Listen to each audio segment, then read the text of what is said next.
Boa noite, igreja. Graças e paz. Amém. Saudade dos irmãos. Estávamos aqui no domingo pela manhã, mas na quarta-feira passada não, no domingo à noite não. Já deu para sentir saudades, né? Então, louvamos a Deus por podermos estar na sua casa e proclamarmos assim a palavra do Senhor, essa verdade que liberta as nossas vidas. Vamos abrir nossas Bíblias no livro de Amós, capítulo de número 3. Nós vamos finalizar o capítulo 3 nessa noite, com a permissão do Senhor, tá? Amós, capítulo 3. Então a gente vai ler no versículo 9 até o 15. Na última mensagem que nós estávamos aqui, nós pregamos sobre a razão da profecia, né? Então, qual o significado, qual o propósito, o porquê da profecia de Amós. E toda profecia ela é para fazer-nos voltar à vontade de Deus, à direção de Deus, à própria palavra de Deus como única fonte de verdade para as nossas vidas. Hoje nós trabalharemos o tema vergonha alheia. Vergonha alheia, tá? Então, Amós, capítulo de número 3, do versículo 9 até o 15. Diz assim: proclamem nos palácios de Asdod e do Egito. Reúnam-se nos montes de Samaria para verem o grande tumulto que existe ali e a opressão no meio do seu povo. Eles não sabem agir com retidão, declara o Senhor. Eles que acumulam em seus palácios o que roubaram e saquearam. Portanto, assim diz o Senhor, o soberano: o inimigo cercará o país, ele derrubará suas fortalezas e saqueará os seus palácios. Assim diz o Senhor: assim como o pastor livra a ovelha, arrancando da boca do leão só 2 ossos da perna ou um pedaço da orelha, assim serão arrancados os israelitas de Samaria, com a ponta de uma cama e um pedaço de sofá. Ouçam isso e testemunhem contra a descendência de Jacó. Declara o Senhor, o soberano, o Deus dos exércitos: no dia que eu castigar Israel por causa dos seus pecados, destruirei os altares de Betel. As pontas do altar serão cortadas e cairão no chão. Derrubarei a casa de inverno junto com a casa de verão, e as casas enfeitadas de marfim serão destruídas. As mansões também desaparecerão, declara o Senhor. Amém? Amém. Então, uma das experiências mais angustiantes e, vamos dizer assim, difíceis para qualquer um de nós é passarmos por uma vergonha diante de outra pessoa. Sabe, é quando nós, de alguma maneira, somos ou temos exposto da nossa vida, da nossa existência, algo que nos faz ficar vermelhos, algo que faz nos ficar com vergonha, vamos dizer assim. Mas se pensarmos ainda em algo que é pior do que a vergonha de outro, é aquela vergonha que a gente passa em público. E para isso a gente tem até um nome, vergonha alheia, que é quando nós podemos testemunhar outras pessoas passando vergonha. Seja por pequenos incidentes da vida. Por exemplo, ninguém gosta de tropeçar e cair em uma via pública. Por quê? Porque embora não tenha sido calculado aquele tropeço, nem desejado aquele tropeço, o fato de você cair lhe deixa envergonhado diante dos outros. Até porque hoje em dia, como a irmã Patriane, todo mundo anda com o celular na mão, né? Todo mundo está ali pronto para pegar e filmar qualquer coisa que aconteça de diferente no dia a dia. Eu não sei se os irmãos viram, mas ao longo dessa semana rodou um vídeo aí na cidade de 2 camaradas que estavam ali no farol da feirinha, né, no Catumbi, na Avenida Contorno, próximo da padaria do Pão da Hora. E aí um deles perdeu o controle da moto na hora que o sinal abriu, né? Ele não quis empinar a moto, mas ele soltou a embreagem rapidamente, acelerou a moto também rapidamente e acabou que a moto empinou, o seu garupa caiu, ele pendeu a moto para o lado e derrubou a moça que estava de bis do lado dele. Então pense num incidente, né? Numa vergonha alheia, em algo que acontece ali. Quando eu estou puxando para vocês a memória disso, eu estou querendo dizer que esse texto que a gente acabou de ler no livro do profeta Amós, capítulo 3, é o Senhor chamando o povo de Israel para a vergonha, chamando a atenção, melhor dizendo, do povo de Israel, para a vergonha que eles passariam, para aquilo que o Senhor faria por meio deles, entre eles, e permitiria que as outras nações fizessem e testemunhassem a respeito deles. Percebam que o começo do texto é o seguinte: proclamem nos palácios de Asdod. Os palácios de Asdod são os palácios da região da Filístia, onde ficava o povo dos filisteus, ou seja, os inimigos do povo de Deus. Proclamem também em todo o Egito, ou seja, outra nação pagã. Então o Senhor chama os filisteus e o Senhor chama os egípcios como testemunhas daquilo que aconteceria com o seu povo. E o que aconteceria com o seu povo? O que aconteceria com o seu povo é que eles estavam ali diante do Senhor, pecando, e diante do Senhor, prevaricando. Eu preciso lembrar que lá no começo do estudo do livro de Amós, eu disse para vocês que a mensagem dele não foi bem aceita. E por que não foi bem aceita a mensagem desse profeta? Porque a mensagem dele era uma mensagem de julgamento e de justiça da parte de Deus. Porém, as circunstâncias em que o povo estava vivendo, eu resumi em duas palavras. Eu disse para vocês que o povo estava vivendo em paz e prosperidade. A nação de Israel estava sobre um reinado e sobre um tempo de paz e prosperidade. Então eles não estavam sendo ameaçados, eles não estavam com os seus inimigos se levantando contra eles, e eles também não estavam com necessidade de nada, porque inclusive o próprio texto aqui vai dizer, eles tinham casas grandes, casas de inverno, casas de verão, casas decoradas com marfim, casas de diversas, vamos dizer assim, maneiras possíveis para que eles pudessem ter, com tesouros acumulados inclusive. Então, quando eles ouvem essa mensagem de julgamento e essa mensagem de alguém, no caso Deus, que vai usar as nações para trazer sobre eles a consequência dos seus pecados, eles não dão ouvidos. Porque eles olham para as circunstâncias e dizem, não, nós estamos bem, nós estamos em paz, nós estamos prosperando, nada disso vai acontecer. Mas vejam só que o Senhor usa 3 pontos aqui nesses versículos para nos ensinar. Primeiro, ele torna pública a opressão de Israel. Ele começa o versículo 9 dizendo, chamem aqueles que são os filisteus, aqueles que são do Egito, que eles se reúnam no monte. Olha só, as nações vizinhas vindo até os montes de Samaria, e de lá eles vão ver o que está acontecendo lá. O que está acontecendo lá? Finalzinho do versículo 9. Há grande tumulto e opressão no meio do povo.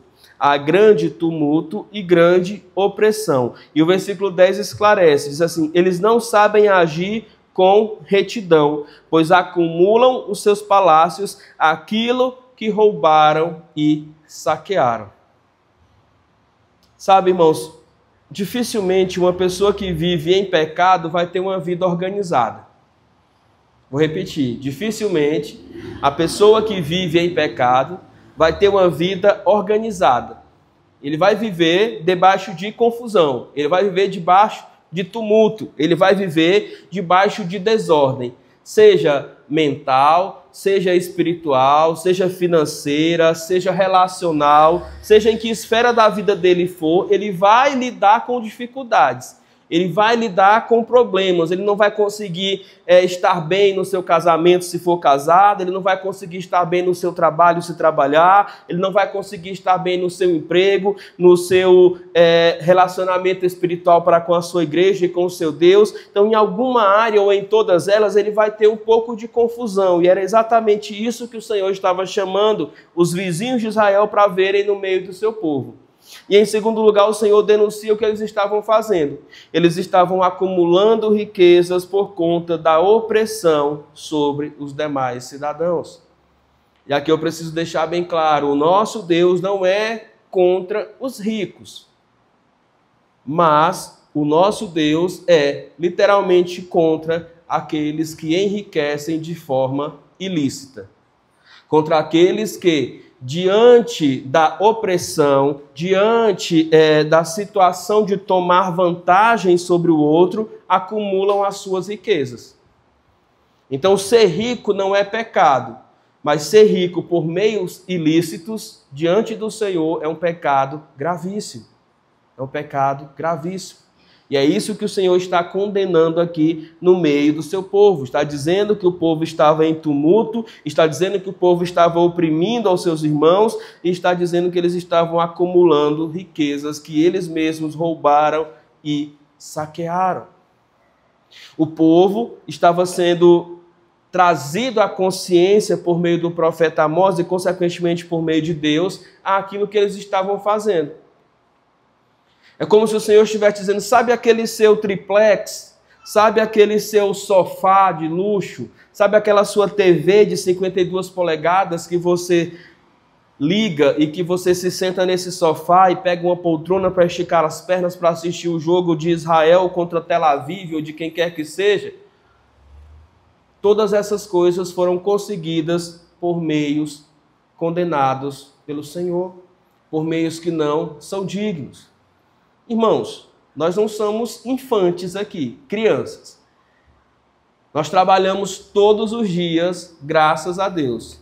E nós sabemos o quanto é difícil, o quanto é raro, o quanto é extremamente cansativo a gente conseguir chegar no final do mês com critérios assim, contas pagas. Imagine enriquecimento de forma exponencial. E aqui eu não estou dizendo que todos aqueles que enriquecem são desonestos, mas grande parte deles são, irmãos.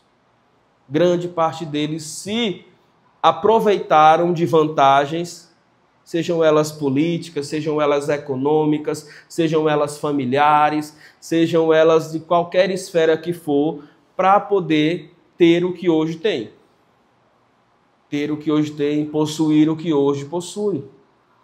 Sabe, nos Estados Unidos eles têm inclusive uma expressão para aqueles que não usam nada disso e mesmo assim conseguem, vamos dizer assim, obter um padrão de riqueza. Eles dizem que são os self-made, ou seja, aqueles que se fizeram ricos, se construíram, aqueles que começaram lá tijolinho por tijolinho. E uma democracia, um país livre, permite isso, mas existem, obviamente, inúmeras exceções, ou seja, as pessoas que enriqueceram por meios ilícitos. E esse era o caso aqui dos ricos de Israel no tempo do profeta Amós. E por isso o Senhor chamou o Egito, e por isso o Senhor chama a Filístia, e por isso o Senhor diz, olha, eles não estão vivendo da forma correta. Eles não estão fazendo aquilo que é certo. Por isso, eu vou envergonhá-los publicamente. E a gente precisa estar atento a isso, irmãos, muito atento a isso, porque o salário do pecado, segundo a palavra de Deus no livro de Romanos, é o quê? A morte. Só que o diabo paga o salário do pecado a cada um de nós de forma parcelada. Ou seja, não é tudo na hora em que você peca. Você vai, inclusive, achando que o seu pecado está funcionando. Por quê? Porque você está ali obtendo, segundo a sua própria visão, vantagens. Sendo mais esperto, sendo mais esperta, obtendo lugar. Por exemplo, quando você vai numa fila e você consegue, de alguma maneira, burlar vamos dizer assim, a mecânica da fila e chegar mais cedo, você sai dali achando que foi uma vantagem maravilhosa. Por exemplo, eu sempre que preciso resolver as coisas da igreja, eu tenho que ir ao banco. Não tem como resolver tudo online, porque nós não temos cartão de crédito. A gente, os meninos até sorriram um dia desse que a gente estava falando, a gente usa cheque, né, para resolver as coisas da igreja e assim por diante. E aí eu aprendi com os funcionários do banco que eu não preciso ir tão cedo antes do banco abrir para ficar lá na fila e marcar a posição. Antigamente eu ia 9 horas, 9h20, o banco abria às 10 para poder estar lá e marcar meu lugar. Porque geralmente quando faltava 5 para as 10, chegava lá 5, 6 idosos e eles, por preferência, tinham que passar na minha frente. Mas hoje, por exemplo, eu aprendi com os funcionários do banco que eu posso, Myron, pegar o aplicativo, abrir o aplicativo e registrar meu pedido de senha por dentro. Então isso não é ilegal, isso não é... Eu até inclusive ensinei para a irmã Maria das Dores no dia que ela estava lá, né? Isso é uma ferramenta que o próprio banco disponibiliza e que de alguma maneira faz a gente ter vantagem. E é engraçado que eu faço agora sempre isso, e aí as pessoas que chegaram lá 9 horas, 9h20 e ficam na fila são atendidas depois de mim, porque eu primeiro puxei minha senha pelo aplicativo e estou com a senha na frente. Então elas ficam olhando para mim como se eu fosse um ser assim especial. Por que ele está entrando na minha frente, né? Mas fisicamente eu mostro para ela lá a senha que é gerada. Então a gente fica nisso, nessa questão. Só que é sempre meio que vantajoso você fazer isso. Só que ao mesmo tempo, quando a gente fala do pecado em si, ele está acumulando para nós vergonha que será exposta. Vergonha alheia que o Senhor chamará testemunhas para ver. Uma das coisas que a Bíblia diz que o inimigo tem prazer em fazer sobre as nossas vidas é o que? Antes de matar, roubar e destruir. Então ele vai destruindo a nossa vida, destruindo a nossa existência, destruindo o nosso testemunho, isso por meio da exposição vergonhosa dos nossos próprios pecados. E é isso que o Senhor está dizendo que vai fazer com o seu povo. Com o seu povo. Então ele diz assim, versículo 11. Assim diz o Senhor o soberano. O inimigo cercará o país, e ele derrubará as suas fortalezas e saqueará os seus palácios. Assim diz o Senhor, assim como um pastor livra a ovelha arrancando-a da boca do leão apenas os ossos da perna ou um pedaço da orelha, assim serão arrancados os israelitas de Samaria, com a ponta de uma cama e um pedaço de sofá. Veja como muitos anos antes, o profeta Amós diz exatamente o que vai acontecer com os israelitas. Eu já citei aqui, já falei sobre isso lá no começo. Eles estavam vivendo um tempo de paz e um tempo de prosperidade, um tempo de acúmulo de riqueza, ilícita, com certeza, mas estavam acumulando riqueza. E aí chega um homem de Deus que saiu lá da sua roça, que saiu lá da sua juquira e diz, olha, vocês enfrentarão um inimigo que vai cercar os limites de vocês, que vai saquear tudo que vocês têm e que não vai sobrar nada. Eu creio que certamente ao ouvirem essas palavras eles sorriram. Tu é doido? Nós não estamos em guerra com ninguém, nós não estamos provocando ninguém, nós não estamos fazendo batalha com ninguém. Mas aqui, muito tempo antes, o profeta Amós já falava acerca da nação. E embora ele não diga o nome aqui, ele está falando acerca exatamente daquilo que os assírios fizeram com a nação de Israel, com o povo de Samaria. Os assírios vieram, eles então cercaram, eles minaram os recursos, porque da cidade ninguém saía para comprar nada fora e não entrava nada dentro da cidade também. E aí, com isso, enfraquecendo as pessoas de Israel e da capital Samaria, eles puderam invadir, destruir, saquear e simplesmente acabar com o povo de Deus. Então a palavra do Senhor, que hoje parece sem sentido para o momento que você está vivendo, você deve guardar no seu coração.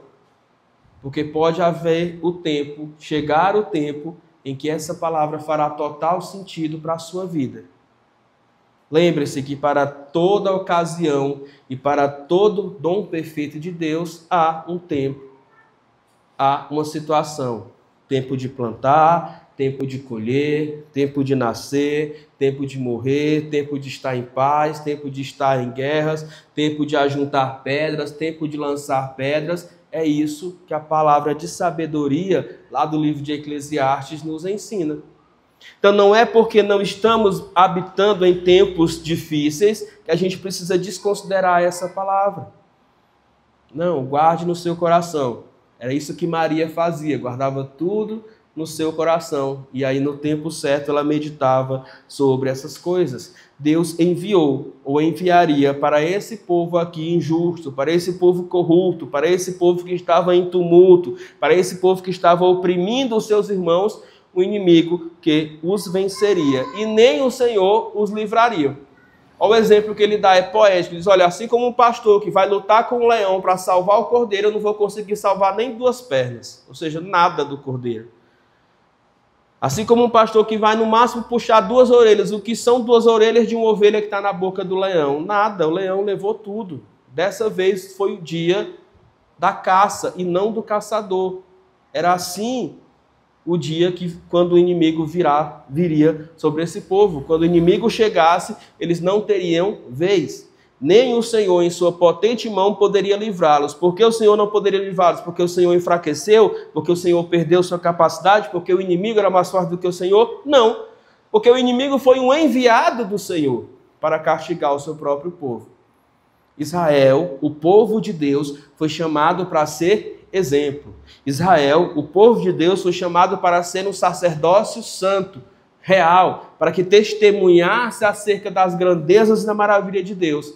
Porém, eles estavam oprimindo uns aos outros, enriquecendo às custas uns dos outros e desobedecendo à voz de Deus e não ouvindo aos profetas que o próprio Senhor enviava. Então, quando o inimigo chegasse, não era só porque o inimigo era forte, mas era porque o próprio Senhor tinha trazido o inimigo para julgar o seu povo.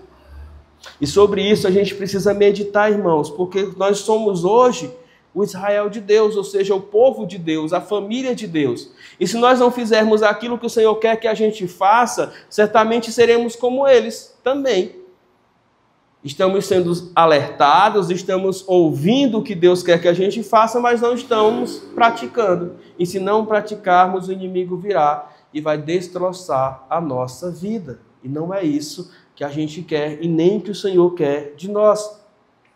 Mas pensando de modo contextual, ou seja, para os nossos dias, se eu acabei de dizer que Israel não estava sendo o padrão de Deus, ou seja, agindo conforme a vontade de Deus, o que seria para nós hoje os tipos de crentes que a gente não deveria ser?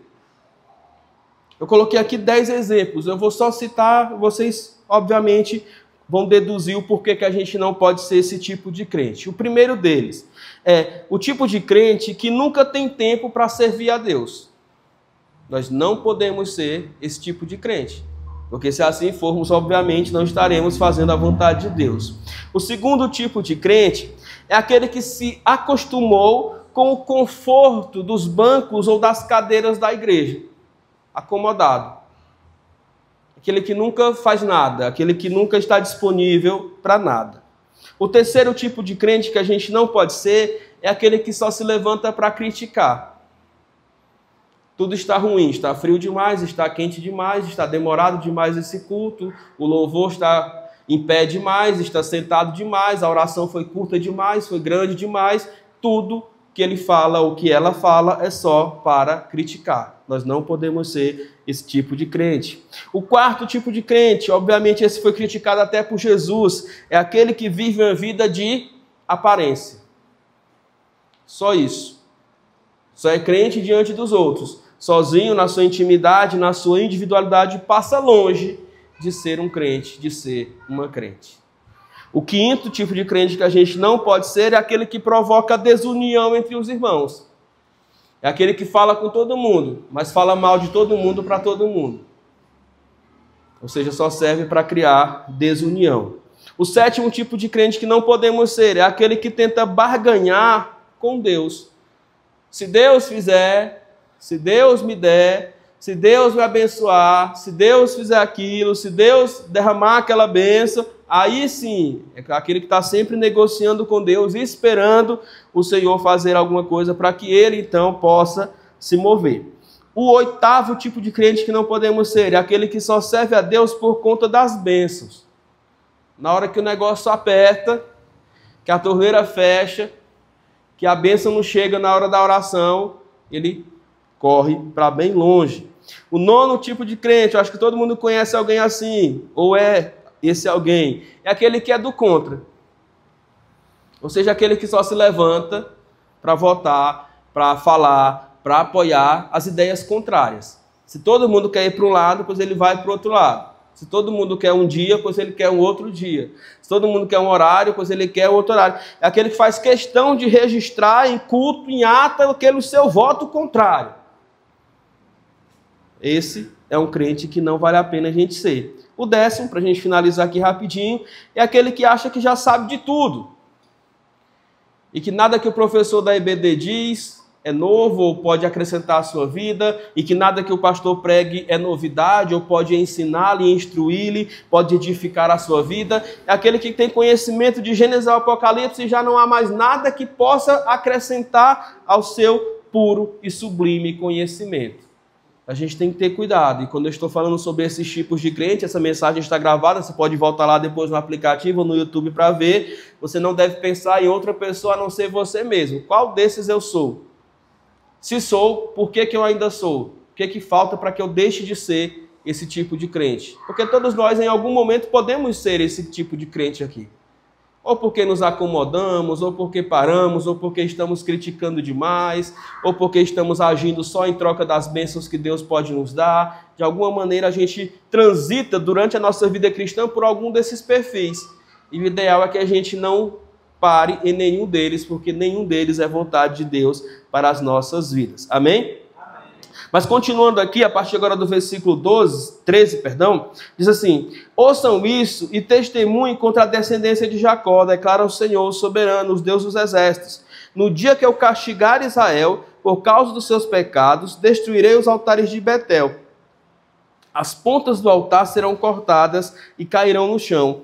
Derrubarei a casa de inverno, junto com a casa de verão. As casas enfeitadas de marfim serão destruídas e as mansões desaparecerão. Então olha o que o Senhor diz. O Senhor diz, Asdod, ou seja, filisteus e egípcios, venham e vejam que o meu povo está pecando.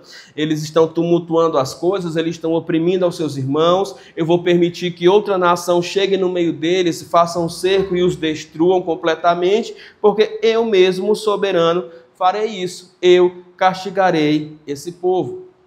E aqui a gente precisa trazer agora as aplicações finais para a nossa vida. E a primeira é, irmãos, existe um ponto muito perigoso nas nossas vidas, no qual a gente tem que orar a Deus para não chegar. Que é um ponto no qual o pecado se enraiza de tal forma no nosso coração que a gente parece que já não consegue mais se libertar dele. Irmãos, esse povo aqui que vai sofrer essas coisas é o povo de Deus. É o povo que foi liberto pelo Senhor, é o povo que tomou posse da terra prometida, é o povo que escolheu um rei, que Deus os abençoou, que Deus os fez vencer guerras, que Deus estabilizou, que Deus trouxe sobre a vida deles inúmeras bênçãos, mas eles estavam se afastando do Senhor e cada vez mais se afastando do Senhor ao ponto de parecer que o pecado já não fazia mais diferença na vida deles, ou seja, eles já não percebiam o quanto eles estavam seduzidos, o quanto eles estavam escravizados e o quanto eles estavam praticando injustiça após injustiça sem se arrepender. Irmãos, nós precisamos clamar urgentemente pela misericórdia de Deus para que nós não nos acostumemos com uma vida de pecado. Eu não vou nem falar de pecado de estimação, tá? Porque isso é um argumento que muitas vezes o pregador usa para falar de um pecado antigo que você luta contra ele. Mas eu vou falar exatamente de um coração cauterizado, ou seja, um coração que já se acostumou a pecar. E muitas vezes o mesmo pecado e nunca se arrependeu verdadeiramente a ponto de abandoná-lo. Nós precisamos disso, irmãos. O nosso Deus é santo, santo, santo. E se nós não buscarmos essa santidade de todo o coração, nós nunca veremos a Deus face a face. Nós vamos passar todo o tempo debaixo de uma religião, debaixo de uma busca por Deus, debaixo de uma vida que acredita servir a Deus, porém não é convertida de verdade. Esse povo, o povo que era para ser o povo de Deus, é o povo que pelo próprio Deus foi castigado. Porque não se arrependeu. Porque estava preso nos seus confortos. Eles estavam vivendo uma vida confortável à custa da exploração dos seus irmãos. E não estavam nem aí com isso. Nem aí com isso. A gente precisa olhar para o nosso coração para que a gente possa lutar contra o pecado com todas as nossas forças. Eu me lembro do que o autor de Provérbios diz, Provérbios 28, versículos 13 e 14. Ele diz assim: aquele que encobre as suas transgressões jamais prosperará, mas os que a confessa e deixa alcançará a misericórdia. Feliz, bem-aventurado, constante no temor de Deus, mas aquele que endurece o seu coração cairá no mal. Então que a gente possa ser daqueles que confessam, abandonam, para que aí sim a prosperidade do Senhor alcance as nossas vidas. E sobre prosperidade eu não estou falando riqueza, porque hoje em dia prosperidade virou sinônimo de riqueza. Eu estou falando sobre a boa mão do Senhor, a bênção do Senhor, a presença do Senhor. Porque afinal de contas, de que adianta, e essa é a palavra de Jesus, o homem ganhar o mundo inteiro e perder a sua alma? De nada adianta, de nada adianta. Sabe, de nada adianta você passar toda a vida aqui, de climatizador para ar-condicionado, de ar-condicionado para climatizador, sem nunca sofrer com temperaturas altas. Mas o final da sua vida e toda a eternidade você passar no lago de fogo que nunca se apaga. Não adiantou de absolutamente nada. Então é preciso buscar ao Senhor de todo o coração para que Ele seja esse que cuide de nós. Por fim, nós precisamos entender também que a nossa confiança deve estar única e exclusivamente no Senhor. Nós vemos que esse povo não dá ouvidos à profecia de Amós, por quê? Porque, como eu disse, eles estavam vivendo um tempo de paz e de prosperidade. Irmãos, tem gente que até o semblante é diferente no começo do mês, quando a conta está cheia. Sorri até para as paredes. Aí, conforme vai passando a semana e ele vai pagando as contas e comprando as coisas e se alisando, né, ele vai ficando sisudo, com a cara ruim, com a cara fechada. E eu digo isso não é exemplificando ou trazendo nenhum de vocês à minha mente, mas é a própria realidade, por exemplo, da qual eu cresci dentro da minha casa. E na minha casa era assim, sempre foi assim. Começo de mês estava tudo bem, meu pai sorria, eu lembro que a gente saía para comer um espetinho, um churrasco fora, era bacana. Aí do meio para o fim, Carlinhos, graças a Deus nunca faltou nada, mas aí começavam as brigas entre meu pai e minha mãe, aquelas discussões, aquelas coisas, cadê aquele dinheiro, cadê aquele negócio, aquela confusão danada, e pronto. Sabe, o povo de Israel estava confiando nesse tempo de paz e nesse tempo de prosperidade. O salmista, ele nos faz muito bem lembrar e pensar, dizendo assim, olha, uns confiam em cavalos, em carros, mas eu, todavia, confio no Senhor, o meu Deus. Nós não podemos depositar a confiança da nossa vida naquilo que nós podemos perder. Nós não podemos colocar a fonte da nossa felicidade, da nossa alegria e da nossa segurança em coisas que nós podemos perder do dia para a noite. Do dia para a noite. É só você observar, irmãos, as reações das pessoas diante das crises. Diante das crises. Sabe, crises financeiras de proporções internacionais trazem consigo também a morte de muitas pessoas. Por quê? Porque as pessoas simplesmente tiram a vida ao olhar para a sua conta bancária e perceber que perderam tudo que tinham. Foi assim na Grande Depressão, foi assim em 1922, entre guerras, pós-guerras, foi assim agora naquela última crise imobiliária dos Estados Unidos, já nesse século que passou. É assim, ou foi assim quando Fernando Collor confiscou todas as poupanças. As pessoas simplesmente entram em parafuso. Por quê? Porque a confiança delas não está em Deus, mas naquilo que tem e naquilo que possui. E a nossa vida não pode ser assim. O Salmo 31, versículos 16 e 17 diz assim: Senhor, faze resplandecer o teu rosto sobre o teu servo. Salva-me por tua misericórdia. Não seja eu envergonhado, Senhor, pois te invoquei. E envergonhados sejam quem? Os perversos e emudecidos na morte.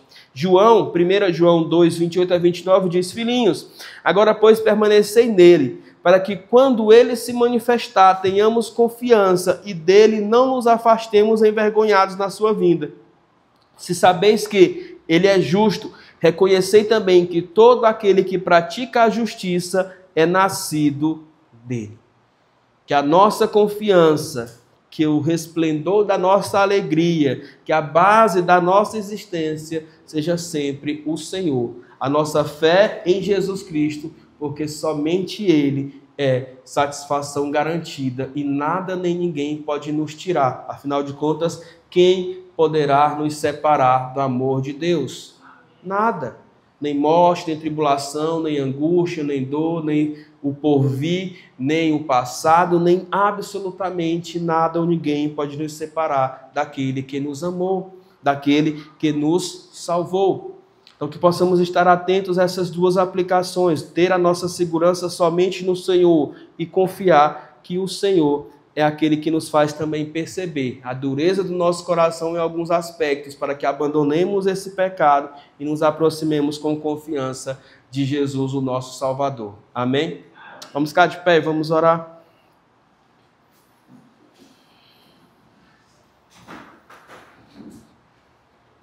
Oremos. Senhor nosso Deus, Pai, agradecemos ao Senhor. Agradecemos ao Senhor, ó Deus, por teu cuidado. Agradecemos ao Senhor, ó Deus, por tua boa mão. Pela maneira como o Senhor tem agido, ó Deus, a nos fazer meditar nesses textos sagrados, ó Deus, que estão tão longe de nós em termos, ó Deus, de escrita, mas ao mesmo tempo fazem parte da nossa realidade aqui de vida. Que possamos, ó Deus, compreender, ó Deus, que só o Senhor é santo e nós, como pecadores, precisamos, ó Deus, investigar as próprias motivações do nosso coração, para que venhamos, ó Deus, pelo Senhor ser santificados. Que possamos, ó Deus, confiar em Ti, ter a certeza, ó Deus, de que nada nesse mundo é maior, mais importante do que o Senhor para nós. Que o Senhor tenha a primazia, que o Senhor tenha, ó Deus, o trono do nosso coração e da nossa vida nas Tuas mãos. Que o Senhor seja o centro e aquele que dirige a nossa existência.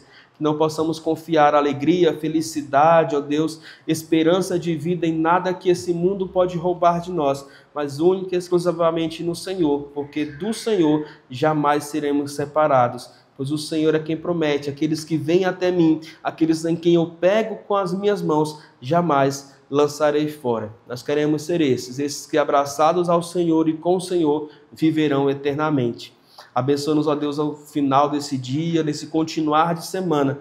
Produz-nos, ó Deus, cada vez mais o desejo, a vontade de estar perto de Ti, de termos nosso tempo com o Senhor, o nosso tempo de oração de forma incessante, o nosso tempo de devoção e o nosso tempo de comunhão contigo e com a igreja do Senhor. Traz-nos para os eventos, ó Deus, para tudo que ainda há de ocorrer ao longo dessa semana e no final da mesma. É a nossa oração no nome de Jesus. Amém e amém. Vamos orar silenciosamente, vamos nos despedir. Aliás, Maraí, tem algum aviso? Não, né? Mas está confirmado para sábado, né? Pronto, ela já está avisando lá nos grupos, sábado a ação das mulheres, de entrega ali dos kits da ação Rainha Esther ano 2, né? E no caso dos homens estarão aqui às 5 horas.